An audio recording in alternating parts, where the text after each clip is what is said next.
ফেলবেন পর। ভালো ও সুস্থ থাকতে সয়াবিন তেল এবং সাদা চিনি খাওয়া ছেড়ে দিন। আমাদের বেশিরভাগ বাড়িতে রান্নাবান্না হয় কিন্তু সয়াবিন তেলে। আর হোটেল রেস্টুরেন্টের কথা তো বাদই দিলাম, তারা সয়াবিন তেল ছাড়া অন্য কিছু দিয়ে রান্না করবে না, এটা আশা করা যাবে না। কিন্তু আমরা নিজেরা কেন এই ভুলটা করছি? সয়াবিন তেলের মধ্যে রয়েছে ওমেগা 6 ফ্যাটি অ্যাসিড। আমার বড় ভাই ডক্টর নাবিল, উনি আমাকে প্রায় বলতেন যে সয়াবিন তেল বাসায় রান্না বান্না করতে নিষেধ কর, বাসায় আম্মাকে বলে দে। আমি আমার মাকে বুঝাতে পারতাম না, কিন্তু রিসেন্টলি অনেক স্টাডি করেছে এটা নিয়ে। ভাই আমাকে বলতো আগে থেকে, এখন দেখতেছি এখানে রয়েছে ওমেগা 6 ফ্যাটি অ্যাসিড, যেটা কিনা আমাদের শরীরের মধ্যে ইনফ্লামেশন, প্রদাহ তৈরি করে। এবং বিজ্ঞানীরা বলছে দীর্ঘদিন ধরে যদি আপনি এই সয়াবিন তেল খেতে থাকেন, একটা সময় ইনফ্লামেশন বাড়তে বাড়তে হার্ট অ্যাটাকের ঝুঁকি নিশ্চিতভাবে বাড়বে, স্ট্রোকের সম্ভাবনা অনেক বাড়িয়ে দিবে, ও টাইপ 2 ডায়াবেটিস মেলাইটাসের ঝুঁকিও বাড়াবে, ইভেন ক্যান্সারের ঝুঁকি পর্যন্ত বাড়ায় ওই সয়াবিন তেল।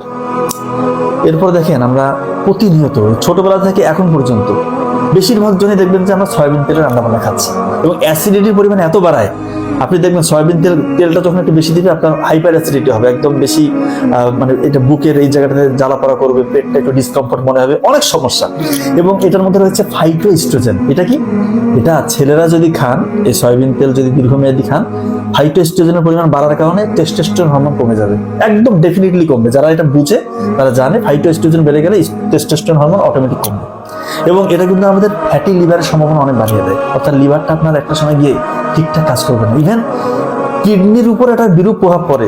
আল্লাহ মাফ করুন, কিডনি যে এত বেশি বাংলাদেশে ক্রনিক কিডনি ডিজিজের রোগী, আমার তো মনে হয় সয়াবিন তেল একটা অন্যতম কারণ। তবে দয়া করে বাজারে আমাদের সয়াবিন তেলের বিকল্প খুব ভালো তেল আছে না? সরষের তেল আছে, অলিভ অয়েল আছে। তো আমাদের বাংলাদেশের পার্সপেক্টিভে, যেহেতু আমাদের সবার ইকোনমিক কন্ডিশন খুব একটা ভালো না, আমরা সরষের তেলে খাবো, যথেষ্ট ভালো, সয়াবিন তেলের থেকে ফার বেটার। আমি আপনাদেরকে ইনশিওর করছি ভাই, দয়া করে, ভালোর জন্য বলছি, এটা কোনো মার্কেটিং পারপাসে না। সয়াবিন তেল সত্যিকার অর্থে ক্ষতির কারণ। সয়াবিন তেল ছেড়ে দেন, দেখবেন যে আপনার 50% রোগ ইনশাল্লাহ অটোমেটিক কমে যাবে আজকে থেকে। সরষের তেল অথবা অলিভ অয়েল। ধন্যবাদ সবাইকে। ভালো ও সুস্থ থাকতে সয়াবিন তেল এবং সাদা চিনি খাওয়া ছেড়ে দিন। সুস্থ ও রোগমুক্ত থাকুন। টিপ হলো পরকন।